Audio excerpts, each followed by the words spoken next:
Everyone, जय हिंद, वंदे मातरम। क्या आप लोगों को भी एग्जाम में बड़े बड़े विद्युत परिपथ और किताबों में बड़े बड़े विद्युत परिपथ को देख करके डर लगता है या पसीने छूटने लगते हैं? आज के बाद नहीं छूटेंगे, क्योंकि आज हम लोग इस किरचॉफ का द्वितीय नियम, पहला नियम तो आसान ही है, द्वितीय नियम को धुआं धुआं करने वाले हैं। बस बने रहिए, मुश्किल से आप साथ 10 से 15 मिनट का समय लेंगे, आज के बाद कभी नहीं भूलिएगा। चलिए शुरू करते हैं। सबसे पहली बात, इसको बोलेंगे कैसे बाद में समझाएंगे, पहले इसको बोलेंगे कैसे और लिखेंगे कैसे सब आपको हम बता देते हैं। आप यहाँ ध्यान दीजिएगा, बस आप 10 से 15 मिनट मेरे साथ बने रहिए। इसका जो रूल है वो कुछ इस प्रकार है, जैसे समेशन, इसको सिग्मा के नाम से भी जाना जाता है। आप इसको सिग्मा इस तरह बोल सकते हैं, sigma I R equal to sigma E. अब इसको पहले अच्छा समझ लीजिए, ये है क्या। ये सिग्मा मतलब जोड़, कुल योग, इसको बीज गणितीय योग भी कहा जाता है। सिग्मा का मतलब बीज गणितीय योग, कुल जोड़, ठीक है। आई क्या है, पिछले क्लास में हम लोगों ने ओम का नियम पढ़ा था। आई क्या है, विद्युत धारा। आर क्या है, प्रतिरोध। ई क्या है, विद्युत वाहक बल। विद्युत वाहक बल, थोड़ा सा पहले इसी को समझ लीजिए। आई मतलब तो विद्युत धारा है, आर तो प्रतिरोध है, लेकिन ये विद्युत वाहक बल क्या होता है? दरअसल ये प्रतिरोध विभव होता है। ये ई कुछ और नहीं है, ये विभव है। किसका विभव है? बैटरी का विभव। तार के विभव को तो विभव कहते हैं, लेकिन बैटरी के विभव को विद्युत वाहक बल कहते हैं। इसे ई से सूचित किया जाता है। अब इसको बोलेंगे कैसे, आइए देखते हैं। सबसे पहले इसको देखिएगा, विद्युत धारा और प्रतिरोध, इन दोनों के बीच में कुछ नहीं है तो क्या है? इन दोनों के बीच में कुछ नहीं है तो क्या है? गुना है। इन दोनों के बीच में कुछ नहीं है तो क्या है? गुना है। विद्युत धारा तथा प्रतिरोध का गुणनफल, बोल पाएंगे आप लोग? विद्युत धारा तथा प्रतिरोध का गुणनफल का बीजगणितीय योग, अभी बताए थे हम, ये क्या है? बीजगणितीय योग। सिग्मा का मतलब बीजगणितीय योग। फिर से, विद्युत धारा तथा प्रतिरोध, विद्युत धारा तथा प्रतिरोध के गुणनफल का बीजगणितीय योग विद्युत वाहक बल का बीजगणितीय योग के बराबर होता है। बीच में बराबर दिख रहा होगा आप लोगों को, है ना? बीच में बराबर आप लोगों को दिख रहा होगा, ये देखिए। तो ये क्या है? विद्युत वाहक बल, और ये क्या है? बीजगणितीय योग। विद्युत वाहक बल का बीजगणितीय योग बराबर होता है, किसके बराबर होता है? विद्युत धारा तथा प्रतिरोध का क्या? गुणनफल। विद्युत धारा तथा प्रतिरोध का गुणनफल का क्या? बीजगणितीय योग। विद्युत धारा तथा प्रतिरोध के गुणनफल का बीजगणितीय योग बराबर होता है विद्युत वाहक बल के बीजगणितीय योग के। क्या फ्रेंड्स आप लोग लिख पाएंगे? बिल्कुल लिख पाएंगे। एक बार फिर से बोल देते हैं, किरचॉफ का द्वितीय नियम के अनुसार किसी भी बंद विद्युत परिपथ, ये बात तो खाली बोल लीजिएगा आप लोग, किसी भी बंद विद्युत परिपथ में विद्युत वाहक बल का बीजगणितीय योग बराबर होता है विद्युत धारा तथा प्रतिरोध के गुणनफल का बीजगणितीय योग के। आप इसको उल्टा भी बोल सकते हैं, विद्युत धारा तथा प्रतिरोध का गुणनफल का बीजगणितीय योग विद्युत वाहक बल के बीजगणितीय योग के बराबर होता है। क्या समझ में आ गया आप लोगों को? इसका मतलब बीजगणितीय योग, ये क्या है? विद्युत वाहक बल बराबर प्रतिरोध विद्युत धारा बीजगणितीय योग। बस इसको एक लाइन दे देना है, बात खत्म है।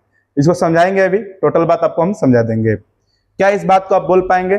इतना बोलने के बाद आपको यह लिख देना है, उसके बाद आपको नीचे लिखना है कि यह ऊर्जा संरक्षण सिद्धांत का पालन करती है। क्या? ऊर्जा संरक्षण सिद्धांत, ये भी बताएंगे क्यों करती है, लेकिन फिलहाल आप इतना याद रखिए, यह ऊर्जा संरक्षण सिद्धांत का पालन करती है। इसे वोल्टता का भी नियम कहते हैं। आपका एग्जाम में एक भी नंबर नहीं कटने वाला। इतना बात क्लियर हो गया होगा, उम्मीद करते हैं। कोई भी दिक्कत होगा वो हमको कमेंट सेक्शन में बता दीजिएगा। आगे बढ़ते हैं, अब इसको समझते हैं ये कैसे काम करती है। तो ये बड़ा इजी है, बहुत इजी। देखिए कैसे, जैसे मान लीजिए आप मेला घूमने जा रहे हैं। मेला घूमने जब जा रहे हैं तो आपको पिताजी 100 रुपया दिए, तो आपको कितना रुपए की कमाई हुई? 100 रुपये की कमाई हुई। 100 रुपया में आप दो दोस्तों के साथ गए मेला देखने के लिए, 40 रुपये समोसे पे खर्चा कर दिए और 60 रुपये आप जलेबी पे खर्चा कर दिए। आपके पास कितना बचा? 100 रुपया लेके गए, 100 रुपया आपकी कमाई हुई, 40 रुपया आप समोसा को दे दिए और 60 रुपया आप जलेबी में दे दिए, तो आपके पास कुछ बचा? नहीं बचा। तो टोटल योग कितना हो गया? 0। है ना। आपको जो कमाई हुई वो प्लस हुआ, 40 आप समोसा में दे दिए वो माइनस में गया, 60 रुपये आप फिर से खर्चा किए जलेबी में फिर माइनस में गया, मतलब 100 दो भाग में बढ़ गया, 40 और 60। आपके पास कुछ बचा नहीं बचा, मतलब आपका पास टोटल कितना बचा, 0। कोई दिक्कत, यहाँ तक तो कोई समस्या नहीं है। उसी प्रकार से यहाँ भी है, आप ये कुछ नहीं है तो प्लस में है, आप इधर इसको ले आ सकते हैं, इस तरह बना सकते हैं आप।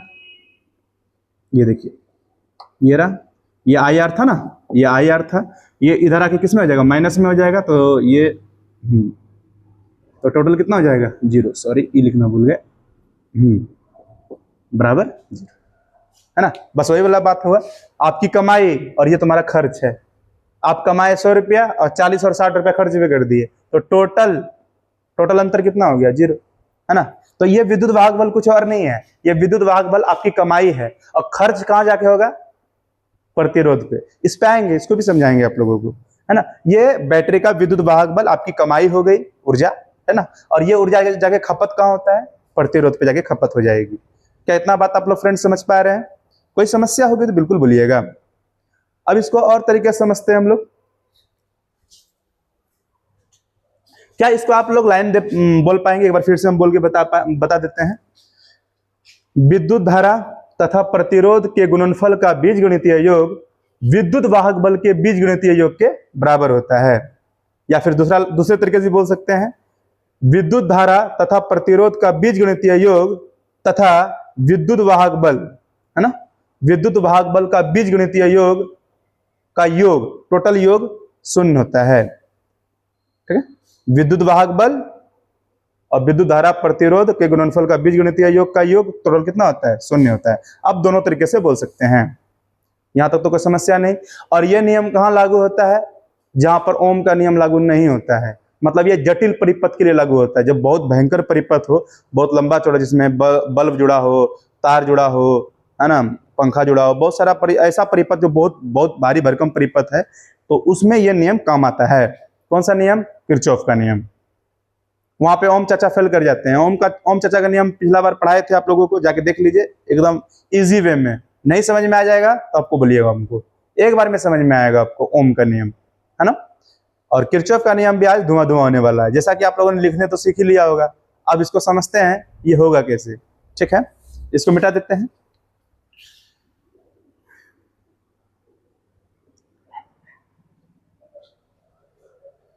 जैसे ये एक मान लीजिए विद्युत परिपथ हम यहाँ पे बनाए हैं, तो विद्युत परिपथ में 2 गो बैटरी है। आपको पता होना चाहिए, जो बड़ा वाला डंडा होता है ये प्लस होता है और ये माइनस होता है। ये वाला बड़ा डंडा किसका काम करेगा, प्लस का काम करेगा, ये बड़ा डंडा माइनस का काम करेगा। इतना बात तो आप लोग क्लियर हो गया होगा।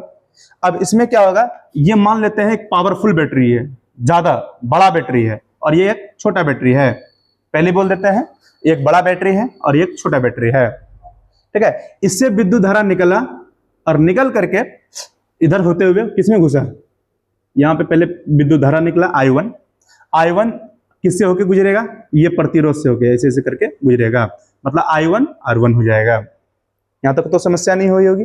और क्यों इधर से ही क्यों निकलेगा, इधर से क्यों नहीं निकलेगा, क्योंकि आपको पता होना चाहिए विद्युत धारा हमेशा प्लस से निकल के माइनस की ओर जाती है। ये विद्युत धारा बहुत होशियार चीज है, ये हमेशा ऊंचा खंडान से निचलका खंडान की ओर आती है, मतलब उच्च विभव से निम्न विभव की ओर आती है, उच्च विभव से निम्न विभव की ओर जाती है। ठीक है, तो ये क्या होगा, इधर से निकल के किधर की ओर जाएगी, इस तरह जाएगी। यहां तक कोई समस्या तो नहीं है फ्रेंड्स, है ना। और हमेशा याद रखिएगा, क्योंकि ये ऊंचा खंडान से नीचा खंडान में आ रहा है, तो ये अच्छा बात है। आप एकदम ऊंचाई से गहराई में गिरिएगा, मान लीजिए आप किसी गहराई में कूद गए, किसी कुआं में कूद गए, अच्छा बात है। ये नीचे की ओर आना माइनस कहलाता है, मतलब माइनस में आप गए, लॉस हुआ आपको। ठीक है, इतना बात तो किसी को समस्या नहीं हुई होगी, अब आपको समझ में आ जाएगा। तो यहां से विद्युत धारा निकला, कौन निकला, I1, फिर R1 से गुजरेगा, फिर ऐसे करके ही निकलेगा, फिर किससे गुजरेगा, यही I1 जो है R1 से गुजरते हुए वापस आएगा, R2 से भी गुजरेगा, और ऐसे सॉरी I1 ही है ना, तो ऐसे आते आते वापस ये किसमें, इसमें प्रवेश कर जाएगा, किसमें, माइनस में प्रवेश कर जाएगा। यहां तक तो कोई समस्या नहीं है फ्रेंड्स। आगे देखिएगा, अब इससे जो विद्युत धारा निकलेगा, आप कहिएगा क्या, इससे जो विद्युत धारा निकलेगा ये इधर की ओर जाएगा, क्योंकि प्लस से निकलती है, जाएगा, लेकिन इसको क्रॉस नहीं कर पाएगा, क्रॉस नहीं कर पाएगा। क्यों नहीं कर पाएगा? क्योंकि हम पहले ही बोले थे ये ज्यादा पावर का बैटरी है, हम बोले थे ये बड़ा बैटरी है और ये छोटा बैटरी है। ये यहां से ऐसे करके जाएगा, या तो इसमें प्रवेश कर जाएगा या तो ये वापस लौट जाएगा, ठीक है। अर्थात आपको तो ये प्लस में लोगे, लेकिन इसको किस में लेना होगा? माइनस में। क्यों? क्योंकि तो अपना सफर पूरा किया नहीं, ये तो इसी के अनुसार काम करना पड़ा। E1 भारी भरकम था भाई, मुखिया टाइप का था, ये साधारण आदमी था, इसको इसी के बात पे चलना होगा। तो ये क्या होगा, इसको पार नहीं कर पाएगा, वापस इसी में रह जाएगा। इसीलिए इसको किस में ले लिए हम लोग? इसमें किस में लेंगे? माइनस में। इसको किस में लेंगे? प्लस में। नहीं दिखाई दे रहा है तो लिख देते हैं अच्छे से, ये माइनस में है और ये आपका प्लस में है। यहाँ तक कोई समस्या तो नहीं है फ्रेंड्स। अब इसको बढ़िया से देखिएगा, ठीक है। अब इसको बढ़िया से देखिए, ये क्या है आपका I1 R1, I तो चल नहीं रहा है, I1 R1, ठीक। फिर क्या है आपका I1 R2, I1 R2, ठीक है। अब एक बात हम पूछना चाहते हैं आप लोगों से कि ये ऊर्जा का हानि हो रहा है या लाभ हो रहा है? यहाँ पे ऊर्जा का हानि हो रहा है तो हम लोग इसको किस में ले लेते हैं? माइनस में। ये भी किस में लेते हैं? माइनस में। ऊर्जा का हानि हो रहा है, ठीक। और उधर क्या है, ये किस में लोगे आप? E1 प्लस में, और ये आप किस में लोगे? E1 E2 माइनस में। और टोटल योग कितना होगा? 0। अब इसको इस तरह समझ सकते हैं आप, ये यहां से आपकी जो कमाई निकली, ये कमाई जाके कहाँ जाके खपत हुई? R1 और R2, वही हुआ समोसा और जलेबी में जाके खर्चा हुआ आपका, ठीक है। तो इस तरह से जाकर के ये दो भागों में आपकी जो कमाई है वो खर्च हुई, और खर्च को हम लोग माइनस में लेते हैं, ठीक है। वैसे इसको एंटी क्लॉकवाइज और क्लॉकवाइज से भी समझ सकते हैं, लेकिन हम उसको आपको उस तरह से नहीं समझाए, आपको हम ऊर्जा का हानि की तरफ से समझाएं, ठीक है। तो यहाँ पे क्या हो रहा है, तो यहाँ पे ऊर्जा का हानि हुआ, यहाँ भी ऊर्जा क्या हुआ? हानि हुआ, ठीक है। इसलिए इसको किस में ले लिया? माइनस में। और एक इसको प्लस में लिए थे, क्यों लिए थे आपको ही पता है, क्योंकि ये हमारा कमाई था। और चूंकि इसको माइनस में इसीलिए लेना पड़ा क्योंकि ये तो अपना परिपथ पूरा किया नहीं, इसीलिए इसको माइनस में ले लिया। तो टोटल योग, चाहे विद्युत वाहक बल हो, चाहे विद्युत धारा और प्रतिरोध के गुणनफल का योग हो, टोटल योग किस में लेते हैं हम लोग? 0 लेते हैं, शून्य होता है, ठीक है। कोई समस्या तो नहीं है फ्रेंड्स। तो ऐसा आपको डायग्राम बनाना है और ये बात आपको लिखनी पड़ती है। आप इसको इस प्रकार भी कर सकते हैं, आप इसको माइनस में है चूंकि उधर जाके प्लस में हो जाएगा, या इन दोनों को भी आप उधर भेज सकते हैं। लिख ही देते हैं, लिख लीजिए। ये माइनस में, उधर जाके किसमें जाएगा? प्लस में, I1 R1। ये भी इधर माइनस में, उधर जाके किसमें जाएगा? प्लस में। हाँ, और अभी हम आपको जस्ट यही तो समझाए थे कि क्या समझाए थे आपको कि विद्युत धारा तथा प्रतिरोध का गुणनफल का बीजगणितीय योग है ना, जोड़ा गया ना बीच में। विद्युत धारा तथा प्रतिरोध का गुणनफल का बीजगणितीय योग विद्युत वाहक बल के बीजगणितीय योग के बराबर होता है। आप कहिएगा सर बीच में तो माइनस है, लेकिन आप इसको ऐसा भी तो लिख सकते हैं। देखिए, बोलिए क्या गलत हो जाएगा? नहीं होगा, है ना। अच्छा, ये माइनस में है, सॉरी। क्या इससे कोई नुकसान हो जाएगा? नहीं, है तो योग ही, माइनस प्लस माइनस, है ना। तो ये समझ में आ गया होगा। तो विद्युत धारा तथा प्रतिरोध का गुणनफल का बीजगणितीय योग विद्युत वाहक बल के बीजगणितीय योग के बराबर होता है। समझ में आ रहा है फ्रेंड्स? तो आपको इसमें एगो डायग्राम बनाना होगा। और विद्युत वाहक बल तो आप समझ ही गए होंगे, बैटरी के विभव को हम लोग विद्युत वाहक बल बोलते हैं, जबकि तार में क्या बहता है उसको तो विभव बोलते ही है ना। हर चीज आपको क्लियर होनी चाहिए। और देख लीजिए, और प्रथम नियम तो बहुत ज्यादा आसान है। प्रथम नियम में कुछ सोचना ही नहीं है। जैसे मान लीजिए ये एक सड़क है, इधर से भी सड़क आ रही है, इधर से भी सड़क आ रही है, इधर से भी सड़क आ रही है, चौराहा रास्ता है। तो मान लीजिए इधर से आ रही है गाड़ी, इधर से आ रही है और इधर से गाड़ी जा रही है, ठीक है। अब मान लीजिए इधर से 10 गाड़ी आया, इधर से 5 गाड़ी आया, तो कितना गाड़ी आया? 15 गाड़ी। 8 गाड़ी इधर चल गया, 7 गाड़ी इधर चल गया, यहाँ कुछ बचा? कुछ बचा यहाँ पे नहीं। 10 गाड़ी यहाँ आया, 5 गाड़ी यहाँ आया, यानी टोटल कितना गाड़ी आया था? 10, 5, 15। अब 15 में 8 इधर निकल गया, 7 इधर निकल गया, तो यहाँ कुछ बचा नहीं, 0। तो आने वाली विद्युत धारा जाने वाली विद्युत धारा के बराबर होता है। जितना करंट आता है उतना ही करंट जाता है, कोई दिक्कत? आने वाली विद्युत धारा जाने वाली विद्युत धारा के बराबर होता है।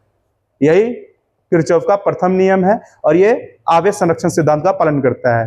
पहला नियम आवेश संरक्षण सिद्धांत का पालन करता है, जबकि दूसरा नियम ऊर्जा संरक्षण सिद्धांत का पालन करता है। कोई समस्या फ्रेंड्स?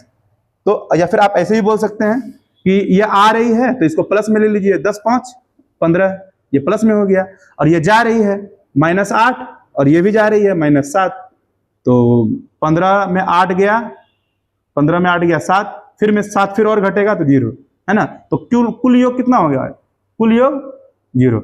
यानी किसी भी परिपथ में आने वाली विद्युत धारा और जाने वाली विद्युत धारा का कुल योग कितना होता है? 0 होता है। आप इस तरह भी बोल सकते हैं या दोनों तरीके से बोल सकते हैं, आने वाली विद्युत धारा जाने वाली विद्युत धारा के बराबर होता है, या किसी भी विद्युत परिपथ में आने वाली विद्युत धारा और जाने वाला विद्युत धारा का कुल योग 0 होता है, 0 होता है। आप ऐसे भी बोल सकते हैं, और ये आवेश संरक्षण सिद्धांत का पालन करता है।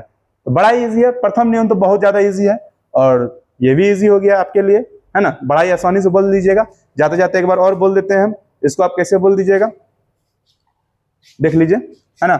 विद्युत धारा तथा प्रतिरोध का गुणनफल का बीजगणितीय योग, ये तो योग है, बीजगणितीय योग। विद्युत धारा और प्रतिरोध का गुणनफल का बीजगणितीय योग बराबर होता है, किसके बराबर होता है? विद्युत वाहक बल के बीजगणितीय योग के बराबर होता है, विद्युत वाहक बल के बीजगणितीय योग के बराबर होता है। और इसे वोल्टता का भी नियम कहते हैं, और यह ऊर्जा संरक्षण सिद्धांत का पालन करती है। और यह नियम कहाँ लागू होती है? जहां पर ओम का नियम लागू नहीं होता है। ओम का नियम केवल सरल विद्युत परिपथ में लागू होता है, और यह नियम केवल कहाँ लागू होता है? यह जटिल विद्युत परिपथ के लिए लागू होता है। कितना बात फ्रेंड्स समझ में आ गया? अगर आपको इतना बात समझ में आ गया तो आप लोग के लिए अगला जो होगा वो प्रतिरोध का समूहन, ये हम लोग पढ़ेंगे। ठीक है फ्रेंड्स, उम्मीद करते हैं आपको समझ में आ गया होगा। आज के लिए इतना ही, मिलते हैं नेक्स्ट क्लास में।